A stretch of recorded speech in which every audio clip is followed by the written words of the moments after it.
তাহলে তো ওই বাচ্চার বাবার কোনো পরিচয় এখনো পাওয়া যায়নি, এখনো বাবার কোনো পরিচয় নাই, এই অবস্থায় আছে। এই তো জানি না কী হবে শেষ পর্যন্ত, তবে আল্লাহ যেন আপনার সঙ্গে ভালো কিছুই করে, এটা দোয়া করি আপনার জন্য। আসসালামু আলাইকুম। আজকে আমি গেছিলাম নওগাঁ জেলার নজিপুর উপজেলা স্বাস্থ্য কমপ্লেক্সে। মূলত এখানে যাওয়ার কারণ হচ্ছে মধুইলে একটি মানসিক ভারসাম্যহীন নারীর একটা ছেলে সন্তান হয়। তো এই ছেলে সন্তানটার কোনো পিতৃ পরিচয় এখনো পাওয়া যায়নি। তো বিষয়টি বাংলাদেশের বেশ কিছু জাতীয় গণমাধ্যমে উঠে আসলে এ নিয়ে এলাকায় ব্যাপক আলোড়ন সৃষ্টি হয়। বিষয়টি দেখার জন্য উপজেলা স্বাস্থ্য কমপ্লেক্সে গেলাম এবং বর্তমানে যে এই বাচ্চাটার দেখাশোনা করতেছে তার সঙ্গে কিছু কথা বললাম। ভাই, বাচ্চাটা কতদিন থেকে আপনার কাছে আছে?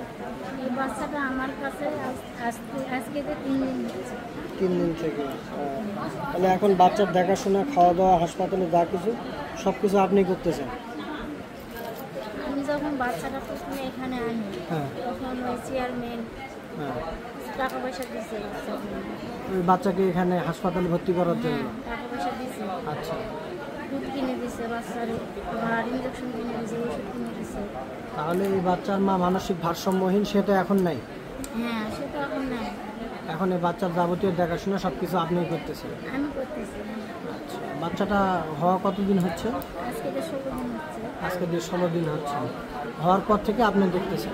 না ভাই, আমি হওয়ার পর থেকে দেখিনি। আচ্ছা, এই বাচ্চা যে মেয়ে নিয়ে গেছে, বাচ্চা হয়ে মানে রাতে বাচ্চাটা হয়েছিল কাউন্সিলের কারণে।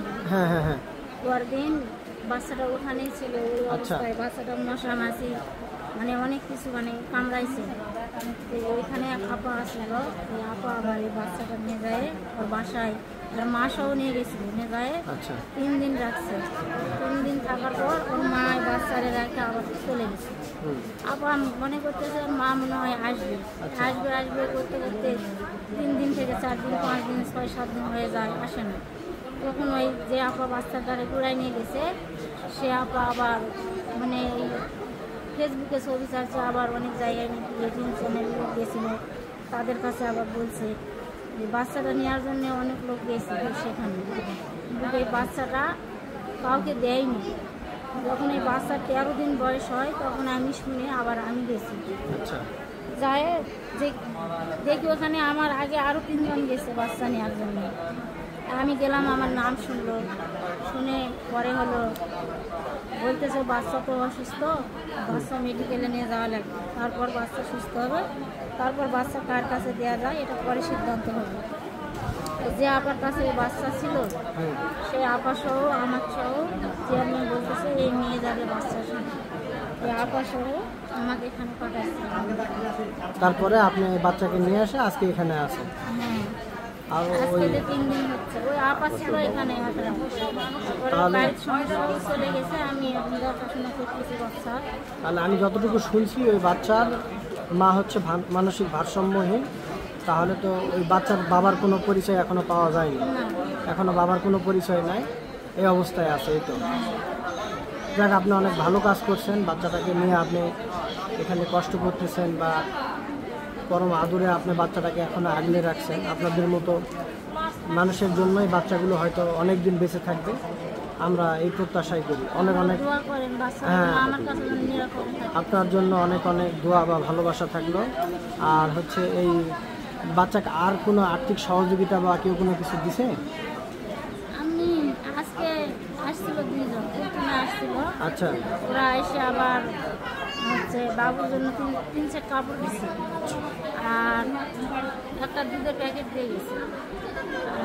একটু আগে আবার 2টা ভাই আসছিল, এরা আবার আসে বাবু, ওই সময় আবার ডাক্তার আসছে, বাবু ফিক্সেশন দেখলো, তখন ওই ফিক্সেশন ভাইয়া দুটা নিল হাতে নিয়ে বলতেছে আমরা যদি কিছু দিতে চাই, আন্টি আন্টি বলতেছে আন্টি নেবেন কি?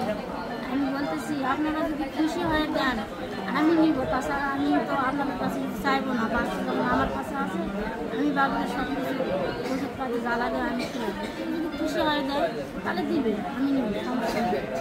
এই কথাই বলছি। পরে 500 টাকা আমার দিয়ে গেছে, আমি যাই আবার এই যে ইঞ্জেকশন নিয়ে আসলাম, ইঞ্জেকশন নিয়ে আসলাম। আমি মূলত বাচ্চাটাকে দেখছি, দেখার পর আমার কাছে খারাপ লাগছে, আমি আসছি, ঠিক আছে, আমি দিলাম বাচ্চাটাকে কিছু করবে।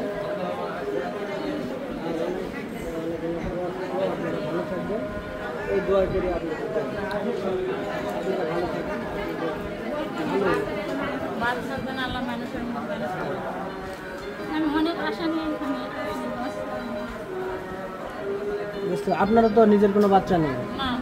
আপনার বৈবাহিক জীবন 18 বছর বললেন আপনি। যাক, আল্লাহ হয়তো মানুষের জন্য কখন কী করে বলা যায় না। আপনার কাছে আল্লাহ বাচ্চাটা এখন রাখছে বা ওকে হেফাজত করার আপনাকে সুযোগ দিছে, জানি না কী হবে শেষ পর্যন্ত। তবে আল্লাহ যেন আপনার সঙ্গে ভালো কিছুই করে, এটাই দোয়া করি আপনার জন্য। ঠিক আছে, ভালো থাকবেন আপনারা। আচ্ছা, আশা করি সবাই ভিডিওটা শেয়ার করবেন এবং আগামী দিনে ভালো কাজ করার জন্য অনুপ্রাণিত করবেন।